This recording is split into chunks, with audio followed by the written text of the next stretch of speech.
अथ श्री बृहस्पति व्रत कथा। भारतवर्ष में एक प्रतापी और दानी राजा राज्य करता था। वह नित्य गरीबों और ब्राह्मणों की सहायता करता था। यह बात उसकी रानी को अच्छी नहीं लगती थी। वह ना ही गरीबों को दान देती थी, ना ही भगवान का पूजन करती थी, और राजा को भी दान देने से मना करती रहती थी। एक दिन राजा शिकार खेलने वन को गए हुए थे, तो रानी महल में अकेली थी।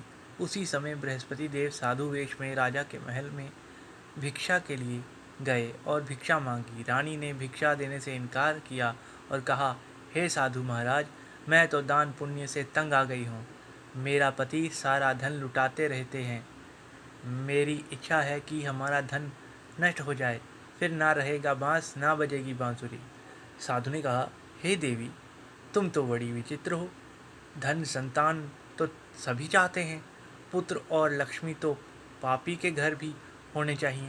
यदि तुम्हारे पास अधिक धन है तो भूखों को भोजन दो, प्यासों के लिए प्याऊ बनवाओ, मुसाफिरों के लिए धर्मशालाएं खुलवाओ।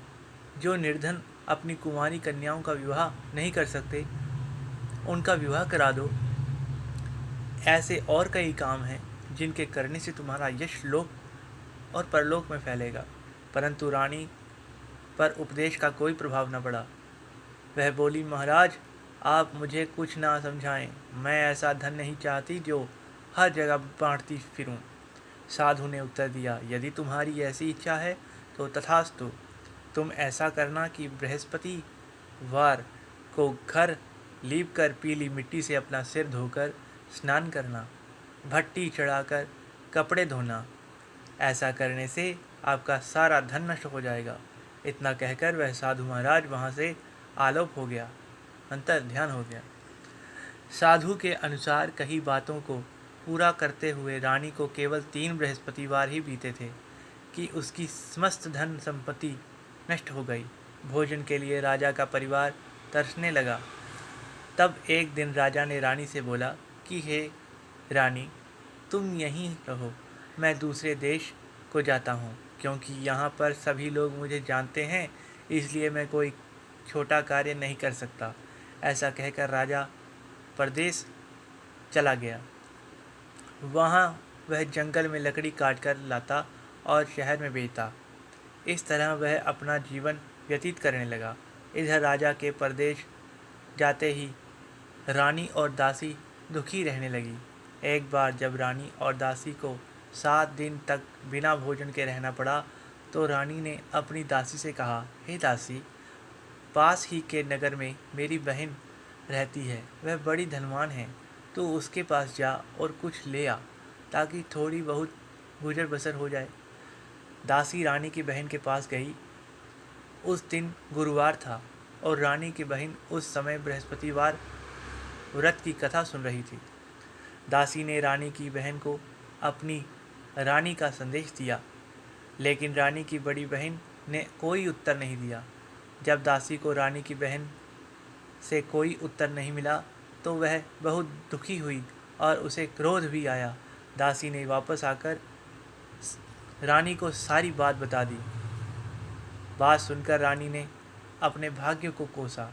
उधर रानी की बहन ने सोचा कि मेरी बहन की दासी आई थी, परंतु मैं उससे नहीं बोली, इससे वह बहुत दुखी हुई होगी। कथा सुनकर और पूजन समाप्त करके वह अपनी बहन के घर आई और कहने लगी, हे बहन, मैं बृहस्पतिवार का व्रत कर रही थी। तुम्हारी दासी मेरे घर आई थी, परंतु जब तक कथा होती है तब तक ना तो उठते हैं और ना ही बोलते हैं, इसलिए मैं नहीं बोली। कहो दासी, क्यों गई थी?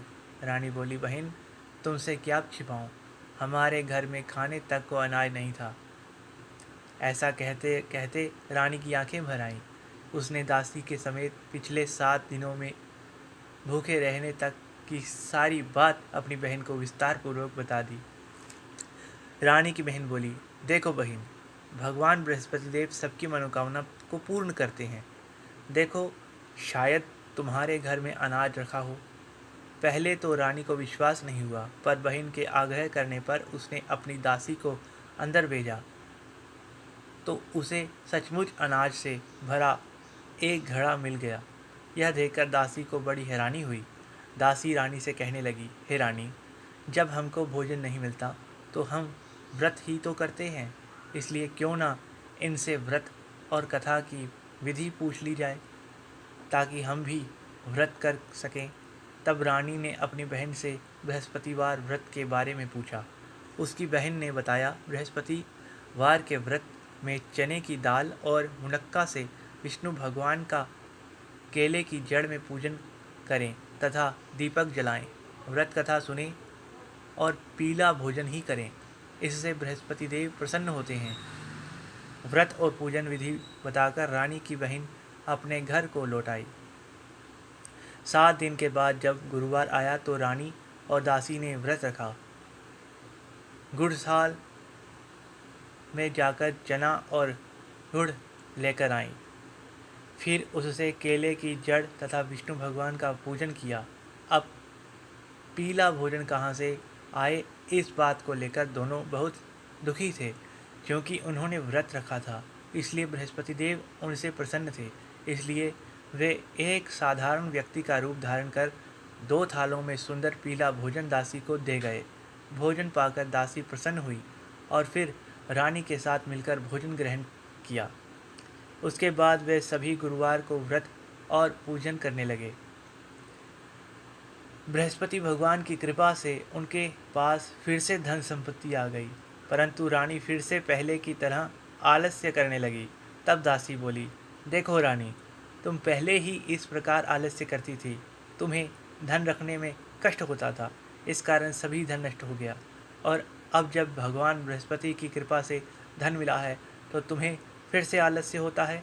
रानी को समझाते हुए दासी कहती है कि बड़ी मुसीबतों के बाद हमने यह धन पाया है, इसलिए हमें दान पुण्य करना चाहिए, भूखे मनुष्यों को भोजन कराना चाहिए और धन को शुभ कार्यों में खर्च करना चाहिए, जिससे तुम्हारे कुल का यश बढ़ेगा, स्वर्ग की प्राप्ति होगी और पितृ प्रसन्न होंगे। दासी की बात मानकर रानी अपना धन शुभ कार्यों में खर्च करने लगी, जिससे पूरे नगर में उसका यश फैलने लगा। बृहस्पतिवार व्रत कथा के बाद श्रद्धा के साथ आरती की जानी चाहिए। इसके बाद प्रसाद बांटकर उसे ग्रहण करना चाहिए। एक दिन दुखी होकर जंगल में एक